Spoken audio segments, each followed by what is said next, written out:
Welcome to மிஜுட்லா சமையல் அரங்க. இன்னைக்கு நம்ம பார்க்க போகிறது ஒரு சத்தான பொரியல் ரெசிபின்னு சொல்லலாம். இது அகத்தி பூ பொரியல் ரெசிபிங்க. அகத்தி கீரையை போலவே இந்த பூலையும் நிறைய சத்துக்கள் இருக்கு. இதோட பெனிஃபிட்ஸையும் இது எப்படி செய்யறதுன்னு வீடியோக்குள்ள போய் பார்க்கலாம் வாங்க. இன்னும் நீங்கள் மிஜுட்லா சமையல் அறை சேனலை சப்ஸ்கிரைப் பண்ணலையா? உடனே ரெட் கலர் பட்டனை கிளிக் பண்ணி சப்ஸ்கிரைப் பண்ணிக்கோங்க. கூடவே இருக்க பெல் ஐக்கானையும் கிளிக் பண்ணிக்கோங்க. உடனுக்குடன் அப்டேட்ஸ் உங்களை தேடி வருங்க. நம்ம இன்னைக்கு பண்ண போகிறது அகத்திக்கீரை பூ பொரியலுங்க. இப்படி தான் இருக்கும் அகத்திக்கீரை. அதை நான் க்ளோஸ்அப்பில் காமிக்கிறேன். இந்த மாதிரி கவர்ஸில் தான் விற்பாங்க. ஒவ்வொரு இடத்துல ஒவ்வொரு மாதிரி ரேட்டில் விற்கிறாங்க. ஒரு பேக்கெட் சில இடங்களில் 30 ரூபான்னு விற்கிறாங்க, சில இடங்களில் 40 ரூபான்னு விற்கிறாங்க. பேக்கெட் போட்டு தான் விற்கிறாங்கங்க. இதை நான் இன்னைக்கு 2 பார்சல் வாங்கிட்டு வந்தேன். ஸோ பொரியலுக்காக யூஸ் பண்ணிக்கிறதுக்காக ஃபர்ஸ்ட் நம்ம பிளேட்டுக்கு டிரான்ஸ்ஃபர் பண்ணிடலாம். இதில் இந்த கட்டெரும்புகள் ஊறுங்க. அதனால பார்த்து இதை நீங்கள் க்ளீன் பண்ணிக்கங்க. கட்டெரும்புகள், சின்ன சின்ன பூச்சிகளும் இருக்கும். இப்போ பூ எல்லாத்தையுமே நான் பிளேட்டுக்கு டிரான்ஸ்ஃபர் பண்ணிட்டேன். ஆல்ரெடி நான் வெளியவே கவரோட கழுவிட்டு தான் எடுத்துகிட்டு வந்தேன். இருந்தாலும் உள்ளேயும் சின்ன சின்ன பூச்சிகள் இருக்க சான்சஸ் இருக்குது. ஸோ அதனால இதை நல்லா ஃபுல்லாக கழுவி எடுத்துகிட்டு உங்களுக்கு காமிக்கிறேங்க. நான் கழுவி எடுத்துகிட்டு வந்துட்டேன். இப்போ பாருங்கள், நான் ஒரு பூவை எடுத்து காமிக்கிறேன். இந்த பூக்குள்ளே இந்த பாருங்கள் நரம்பு மாதிரி இருக்குது பாருங்கள். இந்த 3 நரம்புகள் நம்மளுக்கு தேவையில்லை நம்ம பொரியல் செய்கிறதுக்கு. ஸோ அந்த 3 நரம்புகளை நம்ம பிச்சு தூக்கி போட்டுடலாம். இது நம்ம பொரியலுக்கு யூஸ் பண்ண போகிறது கிடையாது. அந்த இதழ்கள் மட்டும்தான் நம்ம யூஸ் பண்ண போகிறோம். கீழே இருக்க அந்த காம்பு மாதிரி இருக்கிற பகுதியும் தேவையில்லைங்க. நம்ம அந்த இதழ்களை மட்டும் பிச்சுக்கலாம். நடுவில் இருக்க நரம்பும் தேவையில்லை, கீழே இருக்கிற காம்பும் தேவையில்லை. இப்போ இன்னொன்று செஞ்சு காமிக்கிறேன் பாருங்கள். அதே மாதிரி நடுவில் இருக்க நரம்பை பிரிச்சுக்கோங்க. அந்த பூவை பிரிச்சிங்கனாலே ஈஸியாக நரம்பு வந்துடும். ஸோ அந்த நரம்பை எடுத்துருங்க. எடுக்கும்போது அப்படி ஒரு நேரங்களில் இந்த காம்போடு சேர்ந்து பிஞ்சிட்டு வந்துடும். அப்படி வந்துச்சுன்னா ரொம்ப ஈஸியாக போயிடும். சில இதுகளில் அந்த மாதிரி வராது. காம்பு தனியாகவும் கீழே இருக்கிற மேலே இருக்கிற நரம்பு தனியாகவும் பிச்சுக்கிட்டு வரும். அப்படி இருந்தாலும் ப்ராப்ளம் இல்லை. நம்மளுக்கு இதழ்கள் மட்டும்தான் வேணும். அதை மட்டும் கிளியராக எடுத்துக்கலாம். இப்போ எல்லாத்தையும் எடுத்துகிட்டு காமிக்கிறேன். நான் இப்போ எல்லா பூ இதழ்களையும் பிச்சு எடுத்துட்டேன். இப்போ இதை யூஸ் பண்ணி தான் நம்ம பொரியல் பண்ண போகிறோங்க. நான் ஆல்ரெடி வாஷ் பண்ணிட்டு தான் இதழ்கள் எல்லாம் பிச்சு எடுத்து வச்சேன். இருந்தாலுமே இதில் சின்ன சின்ன குட்டி குட்டி பூச்சிகள் இருக்க சான்சஸ் இருக்குது. ஸோ இன்னொரு டைம் வாஷ் பண்ணுறதுல தப்பு இல்லை. அதுக்காக நான் இதை தண்ணியில் உப்பு போட்டு அதில் வாஷ் பண்ண போகிறேன். ஆல்ரெடி ஒரு பவுலில் தண்ணி நிரப்பி வச்சுட்டேன். இது கூட ஒரு 1/2 டீஸ்பூன் தூள் உப்பு சேர்த்திக்கிறேங்க. இப்போ இதை நல்லா கலந்து விட்டுருங்க. கலந்து விட்டுட்டு இந்த உப்பு கலந்த நீரில் நம்ம அந்த இதழ்களை, அந்த அகத்தி பூவோட இதழ்களை இதில் போட்டுடலாம். இதை போட்டுட்டு இதை நல்லா அமுக்கி விட்டுடலாம். ஒரு நிமிஷம் வரைக்கும் இந்த தண்ணீர்லே இருக்கட்டும். ஸோ சின்ன சின்ன பூச்சிகள் இருந்தாலும் அது இறந்துரும். அதை எடுத்துட்டு இதை நல்லா வாஷ் பண்ணிவிட்டு மறுபடியும் நம்ம பொரியல் செய்ய ஆரம்பிக்கலாம். ஃபர்ஸ்ட் இதெல்லாம் நான் டிரான்ஸ்ஃபர் பண்ணிக்கிறேன். எல்லாம் டிரான்ஸ்ஃபர் பண்ண பிறகு இந்த மாதிரி அமுத்தி விட்டுட்டு 1 நிமிஷம் விட்டுறலாங்க. இப்போ 1 நிமிஷம் ஆயிடுச்சு. இதை நல்லா நான் வாஷ் பண்ணி எடுத்துகிட்டு வந்துடுறேன். எடுத்துட்டு அதுக்கப்புறம் நம்ம கட் பண்ண ஆரம்பிக்கலாங்க. இப்போ வாஷ் பண்ணிட்டு வந்துட்டேன். நான் பூ இதழ்கள்லாம் இந்த மாதிரி கத்தி வச்சு சின்ன சின்ன பீஸாக கட் பண்ணிக்கிறேன். ரொம்ப ஃபைன் பீஸாக கட் பண்ணணும்னு அவசியம் இல்லை. இதுவே நீங்கள் வதக்கும் போது நல்லா சுருண்டு வந்துருங்க. ஸோ எல்லாத்தையும் கட் பண்ணிட்டு காமிக்கிறேன். அடுப்பில் ஒரு கடாய் வச்சுட்டு இதில் தேவையான அளவுக்கு எண்ணெய் சேர்த்திக்கிறேன். நான் இன்றைக்கி நல்லெண்ணெய் யூஸ் பண்ணி தான் இந்த பொரியல் பண்ணுறேன். ஸோ இது ரொம்ப ஹெல்த்தியானது கூட. எண்ணெய் காஞ்சனையும் கடுகு உளுந்தம் பருப்பு 1 ஸ்பூன் போட்டேன்.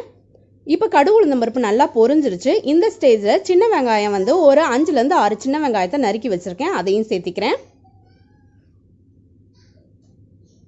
சேர்த்திட்டு கொஞ்சம் கருவேப்பிலை, 1 இனுக்கு இல்லை 2 இனுக்கு கருவேப்பிலையும் சேர்த்திக்கிறேன். இது கூடவே 2 பச்சை மிளகாயை 2ஆ கீறி போட்டிருக்கேன். இப்போ இதை நல்லா வதக்கி விட்டுறலாம்.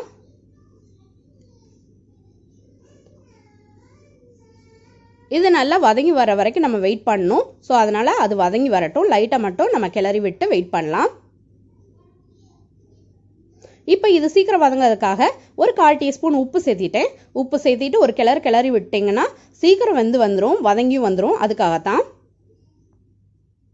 நம்ம பச்சை மிளகாயா கீரி போடுறதுக்கு காரணம் நீங்கள் கட் பண்ணி போட்டிங்கன்னா மிளகாயோட காரம் அப்படியே ஃபுல்லாக இறங்கிரும். சாப்பிடும்போது ரொம்ப காரமாக இருக்கும். அதுக்காகத்தான் நான் கீரி போட்டிருக்கேன்.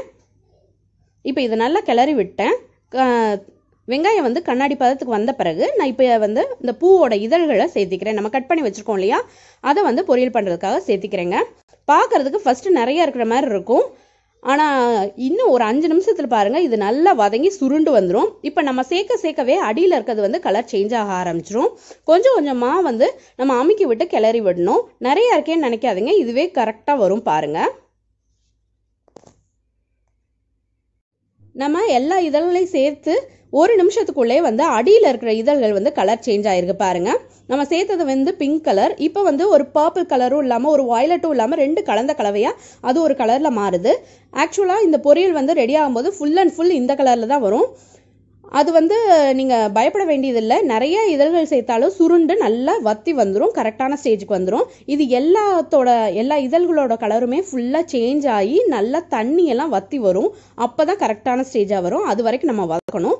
ஸோ வந்து நீங்கள் மேலால் ஃபஸ்ட்டு வதக்கி விடுங்க. கொஞ்சம் நேரம் கழிச்சு ஒரு 2 நிமிஷத்துக்கு ஒருக்கா அடியில் விட்டு நல்லா கிளறி விடுங்க. இப்போ ஒரு 2லேருந்து 3 நிமிஷம் ஆயிடுச்சுங்க. இப்போ வந்து நான் உப்பு சேர்த்துக்கிறேன். இதுக்கு தேவையானதை ஒரு அரை டீஸ்பூன் வரைக்கும் உப்பு சேர்த்திக்கிறேன். சேர்த்திட்டு இதை நல்லா கிளறி விட்டுருங்க. இப்போ ஆக்சுவலாக வந்து முக்காவாசி இது வந்து கலர் சேஞ்ச் ஆயிடுச்சு, ஒரு கால்வாசி மட்டும் கலர் சேஞ்ச் ஆகாமல் இருக்குது. இப்போ உப்பை சேர்த்து நல்லா வதக்கி விட்டுட்டிங்கன்னா இன்னும் கொஞ்சம் நேரத்தில் ஃபுல்லாகவே கலர் சேஞ்ச் ஆயிரும். அடியில் பாருங்கள் எந்த அளவுக்கு தண்ணி இருக்குன்னு. இது வெந்த பிறகு பார்த்தீங்கன்னா இந்த தண்ணியெல்லாம் நல்லா வத்தி வந்துருங்க. நம்ம எந்த தண்ணியும் சேர்த்தலை, பட் இந்த இதழ்லேருந்து வர தண்ணி தான் இது வேகும் போது அந்த தண்ணி விடுது. அதுக்கப்புறம் கடைசியாக இதெல்லாம் வத்திருங்க. இப்போ நல்லா கிளறி விட்டுறலாம். ஒரு 2 மினிட்ஸ் மறுபடியும் குக் ஆகட்டும். இது சீக்கிரம் குக் ஆயிரும், ஸோ அதனால ரொம்ப நேரம் வேக வைக்கணும் அவசியம் இல்லை. இப்போ பாருங்க, ஒரு 1 to 2 மினிட்ஸில் அந்த தண்ணி எல்லாம் ஓரளவுக்கு வத்திருக்கு. இன்னும் கொஞ்சம் இருக்குது, இது ஃபுல்லாகவே வத்தி வரணும். அது வரைக்கும் நல்லா கிளறி விட்டுக்கோங்க. இது வந்து உடம்புக்கு ரொம்ப சத்தானதுன்னு சொல்லுவேங்க. இதோட பயன்களும் நான் சொல்கிறேன், இந்த வீடியோவை ஃபுல்லாக பாருங்கள். இது வந்து மூடி போட்டு கிளறி விடணும்னு அவசியம் கிடையாது, ஓப்பன்லேயே வச்சு கிளறிக்கலாங்க. இப்போ நம்ம பொரியல் கடைசி ஸ்டேஜுக்கு வந்துச்சு. தண்ணி எல்லாம் வற்றி ஒரு ஃபியூ ட்ராப்ஸ் தான் இருக்குது. இப்போ நான் வந்து ஒரு 4 டேபிள் ஸ்பூன் தேங்காய் சேர்த்து இதை நல்லா கிளறி விட்டுறேன். இதை கிளறி விட்டு இறக்கிட்டோம்னா நம்ம பொரியல் வந்து சூப்பராக ரெடி ஆயிடுச்சுங்க. நம்மளோட பொரியல் ரெடி ஆயிடுச்சு. நான் பவுலுக்கும் ட்ரான்ஸ்ஃபர் பண்ணிக்கிறேங்க. நம்மளோட பொரியல் சுட சுட ஆவி பறக்க ரெடியாக இருக்குது. இதில் வந்து ஒரு நூல் கசப்பும் ஒரு நூல் துவப்பும் கலந்துருக்கும். சாப்பிட முடியாத அளவுக்கு இருக்குமா அப்படின்னு கேட்டிங்கன்னா அப்படியெல்லாம் இருக்காது, ரொம்ப டேஸ்ட்டாகவே இருக்கும். குழந்தைகளுக்கும் சின்ன வயசுலேருந்தே இந்த மாதிரி பொரியல் கொடுத்து பழக்கிடுங்க. ஸோ அவங்களும் இந்த டேஸ்ட்டுக்கு அடாப்ட் ஆயிடுவாங்க. பெரியவங்களாகும்போது அவங்களும் சாப்பிட்டு பழகிடுவாங்க. சின்ன வயசுலேயே குழந்தைகளுக்கு காய் கொடுத்து பழகிறது ரொம்பவே நல்லது. காய், கீரை எல்லாமே கொடுத்து பழகிடுங்க. நான் ஆல்ரெடி சொல்லியிருந்தேன், அகத்தி கீரை மாதிரியே அகத்தி பூலையும் நிறைய மருத்துவ பலன்கள் இருக்குன்னு. இதில் அதிகப்படியான கால்சியம் சத்து இந்த பூவில் இருக்குங்க. இது வந்து பல்லுக்கும் எலும்புக்கும் ரொம்ப ஸ்ட்ரென்த் கொடுக்குங்க. இந்த இதில் வந்து கால்சியம் சத்து அதிகப்படியாக இருக்கிறதுனால இதை உட்கொள்ளும் போது இந்த ஸ்ட்ரென்த் நம்மளுக்கு கிடைக்குது. இது வந்து ஹார்ட் பேஷண்ட்ஸ், அதுக்கப்புறம் வந்து யாராவது வெயிலில் நாள் ஃபுல்லாக ஒர்க் பண்ணுற ஒர்க்கர்ஸாக இருந்தால் அவங்களுக்குலாம் ரொம்பவே நல்லதுங்க. பிகாஸ் அவங்களுக்கு யூரின் ப்ராப்ளம் இருக்கும், கண் எரிச்சல் இருக்கும்.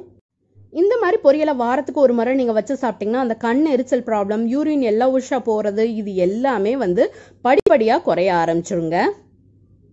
இந்த மாதிரி இவ்வளோ சத்துக்கள் நிறைஞ்ச பொரியலை வாரத்துக்கு ஒரு முறை எடுத்துக்கோங்க. நீங்களும் இதே மாதிரி ட்ரை பண்ணி பாருங்கள். ட்ரை பண்ணி பார்த்துட்டு எப்படி வந்துச்சுங்கிறத மறந்துடாமல் எனக்கு கமெண்ட் செக்ஷனில் கமெண்ட் பண்ணுங்கள். இந்த வீடியோ உங்களுக்கு பிடிச்சிருந்தா என் வீடியோவை லைக் பண்ணுங்க, ஷேர் பண்ணுங்க, கமெண்ட் பண்ணுங்க. என் சேனலுக்கு நீங்க புதுசா இருந்தா என் சேனலை சப்ஸ்கிரைப் பண்ணிக்கோங்க. கூடவே இருக்க பெல் ஐகானை மறந்துடாம கிளிக் பண்ணிக்கோங்க. இன்னொரு வீடியோல பார்க்கலாங்க. Until I meet, it's signing off from Michitla. Thank you. Bye.